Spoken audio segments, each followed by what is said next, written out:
Si tu observes bien autour de toi, tu remarqueras qu'il y a des personnes qui semblent réussir tout ce qu'elles entreprennent. Peu importe ce qu'elles décident de faire, elles avancent, elles évoluent, elles atteignent leurs objectifs pendant que d'autres stagnent, doutent, abandonnent.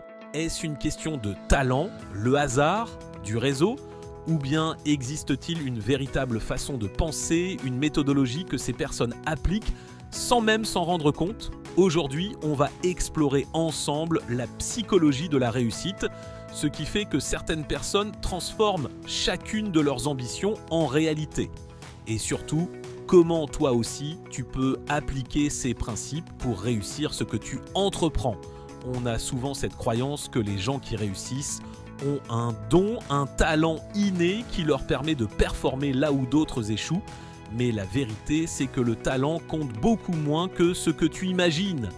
Prenons l'exemple de Michael Jordan. Beaucoup pensent qu'il est né avec un talent exceptionnel pour le basket. Pourtant, au lycée, il a été recalé de l'équipe. Il n'était pas assez bon, mais au lieu d'abandonner, il a transformé cet échec en une motivation inarrêtable. Le talent sans discipline, ça ne vaut rien, mais la discipline peut remplacer le talent. Et la chance dans tout ça, elle joue un rôle, bien sûr, mais voici ce que les personnes qui réussissent ont compris. La chance, ça se provoque. Les opportunités ne tombent pas du ciel. Elles se créent en étant au bon endroit, au bon moment, avec la bonne attitude. Pose-toi cette question, comment peux-tu créer plus d'opportunités autour de toi ? La différence fondamentale entre ceux qui réussissent et ceux qui échouent tiennent en une seule choisie, leur façon de voir l'échec. Les personnes qui stagnent voient l'échec comme une preuve qu'elles ne sont pas capables. Les personnes qui réussissent voient l'échec comme une information, un indicateur qui leur montre quoi ajuster. Thomas Edison a essayé plus de 10 000 fois avant de créer l'ampoule. Quand on lui demandait comment il avait tenu, il répondait « Je n'ai pas échoué 10 000 fois, j'ai trouvé 10 000 façons qui ne fonctionnent pas. » L'échec n'est pas une finalité, c'est une étape. Et la bonne nouvelle, c'est que cette mentalité se travaille. Alors comment faire concrètement pour installer un état d'esprit qui te mène vers la réussite ? La première chose à comprendre, c'est que les personnes qui réussissent ont une routine et des habitudes bien définies. Elles ne se lèvent pas en espérant être motivées pour avancer. Elles savent que la motivation est une illusion. Ce qui compte, c'est la discipline. Elles ont des objectifs clairs, elles ne se contentent pas de vouloir réussir. Elles savent exactement ce qu'elles veulent accomplir, elles s'entourent des bonnes personnes. Tu es la moyenne des 5 personnes avec qui tu passes le plus de temps. Si ton entourage te tire vers le bas, il sera difficile d'évoluer. Elles agissent même quand elles ne se sentent pas prêtes. L'action précède la confiance, pas l'inverse. Demande-toi, est-ce que tu agis chaque jour en fonction de tes objectifs ou est-ce que tu attends un bon moment, plus de motivation ou des conditions parfaites ? 95% des gens abandonnent avant d'atteindre leur objectif. Pourquoi ?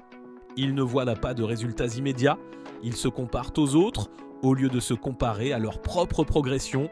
Ils ont peur du regard des autres, mais voici ce que les plus grands entrepreneurs, sportifs et créateurs ont compris. La réussite est un jeu long. J.K. Rowling a été rejetée par 12 éditeurs avant qu'Harry Potter ne devienne un phénomène mondial. Walt Disney a été viré d'un journal parce qu'on trouvait qu'il manquait d'imagination. Chaque grand succès a d'abord été un échec persistant. On peut comprendre la psychologie du succès, mais la vraie question, c'est comment l'appliquer dans sa propre vie.